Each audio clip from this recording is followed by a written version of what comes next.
وقام الصلاة وآتى الزكاة ولم يخش إلا الله. صدق الله العظيم. وقال النبي صلى الله عليه وسلم: من بنى لله مسجدا بنى الله له بيتا في الجنة، أو كما قال عليه الصلاة والسلام.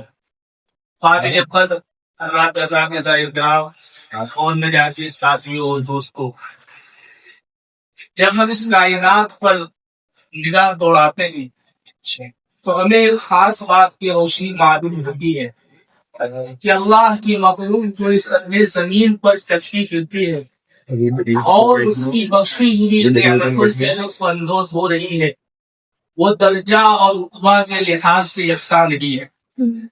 تو انسان کو غور کرنے سے معلوم ہوتا ہے کہ آدم کی اولاد ہونے کے ناطے سب برابر ہیں، مگر انسانوں میں سب سے بہتر، شریف، امانتدار، صالح اور معصوم انسان نہیں ہوتا ہے. اور پھر نبیوں میں بھی جو مقام سید البشر جناب حضرت محمد مصطفیٰ صلی اللہ علیہ وسلم کا ہے، وہ مقام کسی اور پیغمبر کا نہیں ہے. قرآن مجید میں ارشاد ہوا: تلک الرسل فضلنا بعضهم على بعض. اور اسی فارسی کے شاعر نے یہ کہا ہے: اس نے یوسف کنے عیسیٰ یدے بیزاداری آچے خوا دارند دکھو تنہاداری. اب ذرا تعمیر و عمارت کے لحاظ سے غور فرمائیے کہ سورہ زمین پر مکانات کی ہزاروں قسمیں ہیں، جھوپڑی سے لے کر بلڈنگ تک، کپڑے سے لے کر ایئر کنڈیشن تک، مگر جو مقام درجہ اور رتبہ اللہ کے گھر بیت اللہ شریف کا ہے، وہ مقام کسی اور گھر کا نہیں ہے. اس وقت ہم اور آپ جہاں بیٹھے ہوئے یہ مسجد ہے، اس میں بیٹھنے کا جو ثواب ہے، اس کی فضیلت کو دنیا کا کوئی اور گھر نہیں پہنچ سکتا ہے. اسی لیے ہم مسجد میں آتے وقت پڑھتے ہیں: اللہم افتح لی ابواب رحمتک، یعنی اے اللہ میرے لیے اپنے رحمت کے دروازے کھول دیجیے. اور پھر مسجد سے نکلتے وقت پڑھتے ہیں: اللہم انی اسألک من فضلک، یعنی اے اللہ میں آپ سے آپ کے فضل کا سوال کرتا ہوں. حدیث پاک میں ہے کہ جب کوئی انسان مسجد میں باتیں کرتا ہے تو اللہ کے فرشتے اسے کہتے ہیں کہ اللہ کے بندے کو خاموش ہو جا. لیکن جب وہ دوسری مرتبہ پھر اسی طریقے سے دنیا کی باتوں میں مشغول ہو جاتا ہے تو فرشتے نہایت غصے میں کہتا ہے: اللہ بندے تو خاموش ہو جا، تجھ پر اللہ کی لعنت ہے.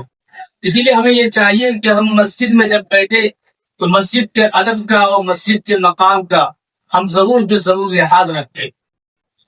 اور پھر نبی کریم صلی اللہ علیہ وسلم نے تمام امت مسلمہ کو یہ خوشخبری دی: من بنى لله مسجدا بنى الله له بيتا في الجنة، یعنی جو شخص اللہ کی رضا کے خاطر اللہ کے گھر کی تعمیر کرے گا تو اللہ تعالیٰ اس کے لیے جنت میں گھر تعمیر کریں گے. اور یہ نہ سمجھنا چاہیے کہ مسجد کے تعمیر کرنے سے مراد مکمل کر بنانا ہے، بلکہ وہ کوئی شخص مسجد کے کسی کام میں اگر وہ حصہ لے لیتا ہے تو بھی اللہ تعالیٰ کی ذات سے امید ہے کہ اللہ تعالیٰ اس پر اجر عطا فرمائے گا. جناب نبی کریم صلی اللہ علیہ وسلم کے زمانے میں ایک مرتبہ کئی مسجد کا کام چل رہا تھا.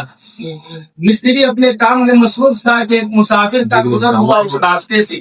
اچانک مستری کے ہاتھ سے اینٹ مل گئی تو مسافر نے یہ سوچا کہ اللہ کے گھر کی تعمیر ہو رہی ہے، تو انہوں نے اس اینٹ کو اٹھا کے مستری کے ہاتھ میں دے دیا. ادھر خواب میں جب ابو بکر صدیق رضی اللہ تعالیٰ عنہ نے یہ دیکھا کہ جناب نبی کریم صلی اللہ علیہ وسلم اپنی تیز قدم اٹھاتے ہوئے کوئی تشریف لے جا رہے ہیں.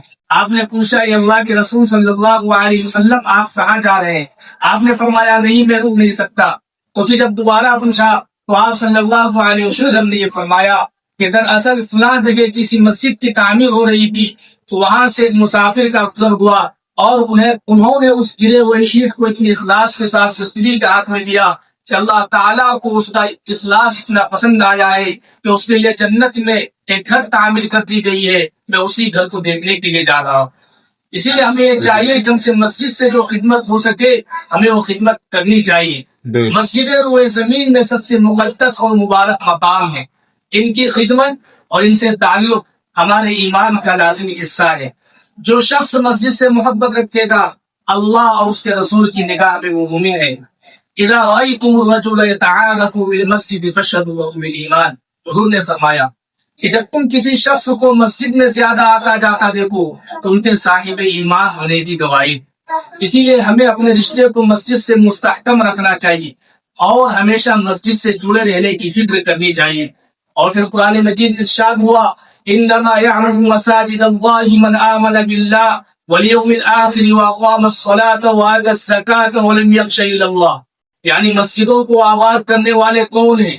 مسجدوں کو آباد کرنے والے وہ ہیں کہ جو اللہ پر ایمان رکھتے ہیں، آخرت کے دن پر ایمان رکھتے ہیں، اور اسی کے ساتھ ساتھ وہ بدنی عبادت کے ساتھ مالی عبادت کا بھی اہتمام کرتا ہے۔ اور پھر آگے فرمایا وَلَمْ يَخْشَ إِلَّا اللَّهَ، اور سوائے اللہ کے کسی سے نہیں ڈرتا۔ یعنی مسجدوں کو آباد کرنے والے، مسجدوں میں نماز پڑھنے والے شخص کی صفت بیان کرتی گئی کہ جو شخص مسجد کو آباد کرے گا، جو شخص مسجد میں نماز ادا کرے گا، وہ دنیا کے اندر وقت کے ظالموں سے اور وقت کے جابر اور وقت کے دجال قسم کے انسانوں سے نہیں ڈر سکتا۔ آج آپ دیکھیے کہ فلسطین کی صورتحال، جس قدر وہاں پر اسرائیل نے درندہ صفت اور جس طریقے سے وہاں کے معصوم بچوں پر ظلم و ستم کی ایک لمبی داستان ہے۔ آج آپ دیکھیے کہ 57 اسلامی ملک جو بظاہر اسلام کے نام پر ایک کھپا ہے، وہ دعویٰ تو یہ کرتا ہے کہ ہم اسلام ہے، ہم اسلام کو ماننے والے ہیں، لیکن وہ اپنی زبان کو نہیں کھولتا، اس وجہ سے کہ اس کے دل میں ڈر ہے امریکہ کا، اور اسی طریقے سے اس کے دل میں ڈر ہے اسرائیل کا۔ حالانکہ اللہ نے صاف اعلان کیا وَلَمْ يَخْشَ إِلَّا اللَّهَ، کہ مسجدوں کو آباد کرنے والے تو وہ ہے کہ جو ایک اللہ کے سوا کسی سے نہیں ڈرتا ہے۔